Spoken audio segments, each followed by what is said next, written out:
Y llegamos a la parte final del curso de Comunicación 2. Quien les habla, como siempre, es vuestra docente, Lucila Rubio Campos. En esta parte final, o en este video final, vamos a hablar no solamente del examen final, sino también lineamientos importantes para que ustedes realicen el módulo número 12. Como siempre, agradezco el compromiso en cada una de las actividades. Comenzamos.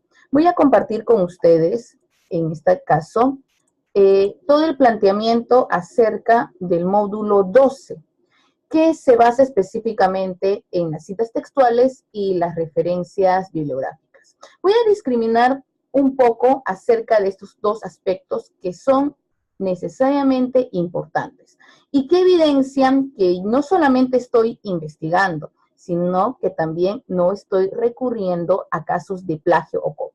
Muy bien, entonces, ¿qué es una cita textual? Una cita textual es la transcripción literal, que puede ser de ideas, frases, de datos, de cualquier tipo de información. Esta información o esta transcripción de manera literal, yo lo voy a utilizar en casos que yo realice un trabajo académico, un trabajo de investigación. Ojo, no tengo que utilizar constantemente citas, sino solamente aquellas que van a respaldar mi trabajo. ¿Y qué es una referencia? Generalmente una referencia está al final de un trabajo de investigación y es un listado de todas las fuentes de información que yo he utilizado basándome para realizar dicho trabajo de investigación. Esta lista va en orden alfabético y se caracteriza por no solamente poseer una lista de libros, sino que también puede ser lista de las revistas, de la tesis, inclusive de las páginas web a las cuales yo he accedido para realizar dicho trabajo. Entonces, tengo una cita textual que tiene algunos elementos importantes. Por ejemplo, el primer apellido del autor. 2, el año de publicación.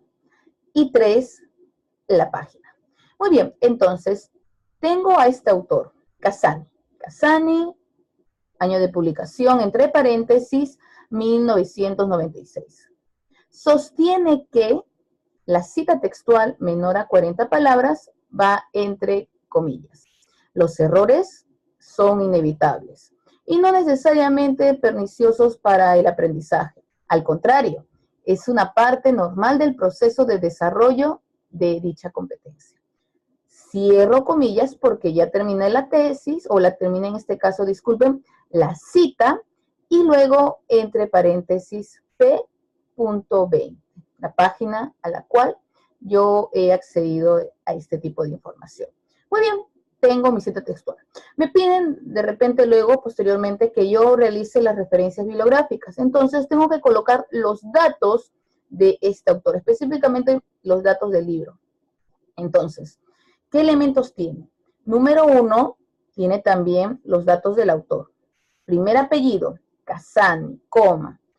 Dato importante adicional es que no voy a colocar su nombre, solamente la primera letra del nombre. En este caso es Daniel. No voy a colocar Daniel, solamente la primera letra, D. Cassani, coma, D, punto, el año de procedencia del libro, 1996. Punto. Luego coloco el nombre del libro en cursiva. Reparar la escritura, 2 puntos, didáctica de la corrección de lo que escribo. Punto. A continuación viene la ciudad de donde se publicó dicha información, Barcelona. 2 puntos. Voy a colocar después de esos 2 puntos el nombre de la editorial, ¿no? En este caso, la editorial es Grao. Ojo, no voy a colocar editorial Grao. Simplemente coloco la editorial Grao. Muy bien, y ya tengo la cita textual y la referencia bibliográfica. Les voy a solicitar de que para este trabajo de texto argumentativo utilicen citas textuales menores a 40 palabras y lo pueden citar de la manera que yo estoy haciéndolo, con énfasis al autor. Muy bien, ¿qué pasa si yo realizo una referencia de una página web, por ejemplo? Referencias que muchos accedemos cuando no tenemos tiempo de ir, por ejemplo, a una biblioteca, ¿no? Aunque nosotros tenemos en la UPN una biblioteca virtual. Entonces, yo realizo una referencia de una página web, igualmente tiene que ir el apellido del autor, en este caso es Vaquero, coma, la primera inicial de su nombre, N, punto, el año de publicación, 2007. El nombre de la publicación se llama ¿Te atreves a plagiar? ¿Y qué otro dato puedo tener? El dato, el link de donde yo he sacado dicha información. Recuperado de, inmediatamente copio y pego el link. Este es en el caso de una referencia bibliográfica. Muy bien, ahora sí, la parte neutral, la parte más ágica, la parte central de este video, que son recomendaciones para el examen final.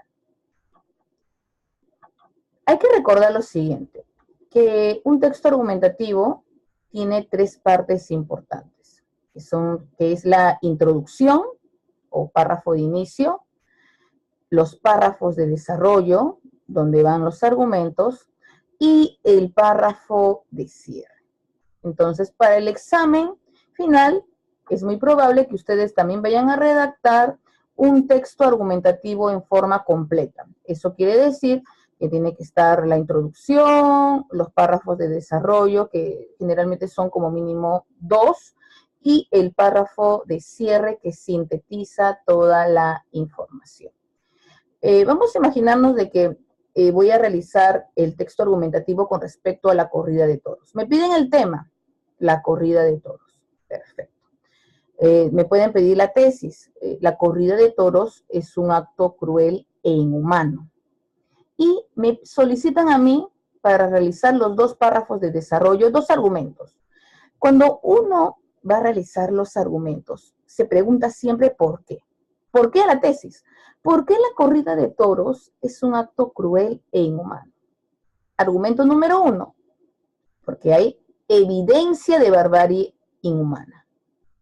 Argumento número 2, violencia en niños y jóvenes espectadores frente a eventos taurinos, ¿no? Esos son los dos argumentos que están respaldando mi tesis, mi postura.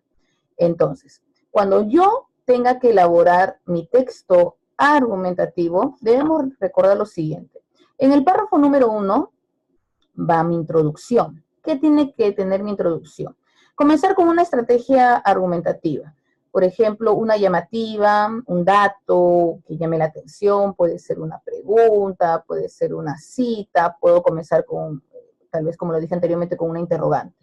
Luego viene la contextualización, es decir, describir el tema polémico, describir la polémica, por qué se genera la polémica, por qué hay personas que están a favor y por qué hay personas que están en contra. Seguidamente va la tesis, enuncio la tesis en forma de una oración y al final tengo la anticipación. La anticipación es decirle al lector qué es lo que voy a trabajar en los párrafos que siguen. Entonces, aquí tengo mi introducción, que tendría la llamativa, la contextualización, la tesis, la anticipación. Ojo, en este caso yo tengo ya la tesis en mi cuadrito anterior, que es que la corrida de toros es un acto cruel e inhumano. Muy bien, esto va en mi párrafo. El párrafo se escribe a través de puntos seguidos, vinculando, obviamente con conectores.